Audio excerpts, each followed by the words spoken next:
They mocked me for years, called me the failure of the family. But they all went silent the moment the judge stood and said, "Governor, thank you for coming. I was always the black sheep, the lost cause, the girl who didn't go to med school like Dad wanted, the one who dropped out of college and chased impossible dreams." While my sister, Rachel, followed the perfect path, Ivy League, law school, white picket fiancé, I was the embarrassment they whispered about at family dinners. They never said it to my face. But I felt it every time Mom looked disappointed, every time Dad changed the subject when someone asked what I was doing with my life. Years passed. I worked hard, quietly building my way up through community service, local politics, then state work. No fancy posts, just late nights, relentless hope, and a belief that people like me, the ones no one bets on, could still change things. But my family? They never noticed. Not even when I won the district seat. Not when I started getting attention in the papers. Not until this day. I got the call early that morning. My sister, Rachel, had been arrested, caught in a fraud case involving her firm. She was facing serious charges, ones that could ruin everything. I hadn't spoken to her in over 3 years, but my name had come across the judge's desk. So I went. Quietly. Not for her. For closure. For the girl I used to be. The one they all left behind. The courtroom was cold and tense. Rachel sat at the defense table, her hands shaking, eyes puffy. Our parents were there too. Front row, holding each other like the world was falling apart. They didn't even notice me walk in. I took a seat in the back, just wanting to observe. I didn't plan to speak. But then the judge paused, looked around the courtroom, and his eyes landed on me. "Excuse me," he said, is that Governor Blake?" Heads turned. Rachel slowly twisted in her chair, confusion on her face. Mom's jaw dropped. Dad stood halfway up. The judge stood. "Your Honor," the bailiff whispered. "No." The judge waved him off. "Governor Blake, would you mind stepping forward?" I hesitated, then walked down the aisle, the heels of my boots clicking like thunder in the silence. Every eye was locked on me, especially my parents, especially Rachel's. "I wasn't aware you were here," the judge said kindly. "It's an honor." "Thank you," I said softly. "I'd like to ask," he continued, "are you here in support of the defendant?" There was a beat. I looked at my sister. At the girl who had everything, and still managed to lose herself.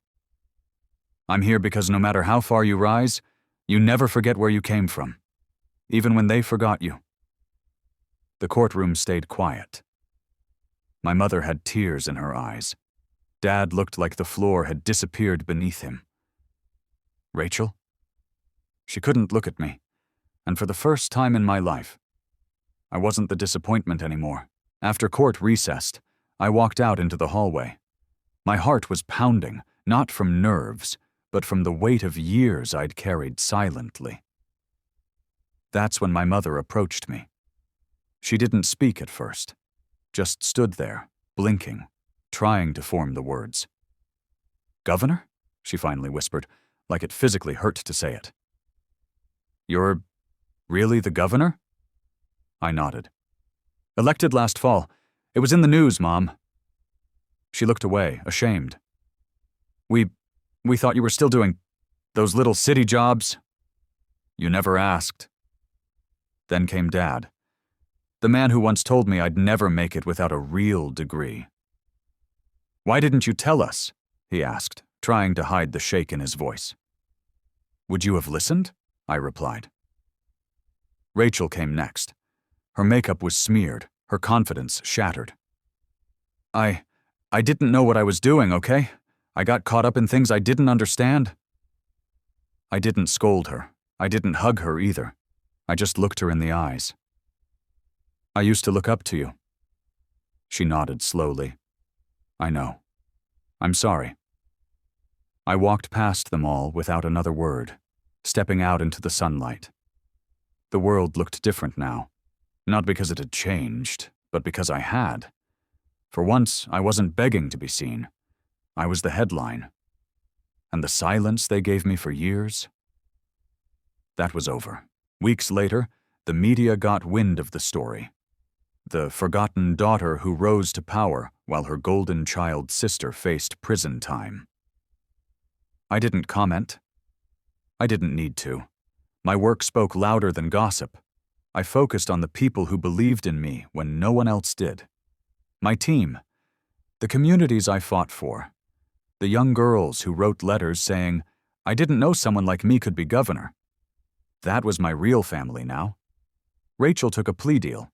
She avoided jail, but lost her license, her job, and her picture-perfect image. Our parents? They started reaching out more.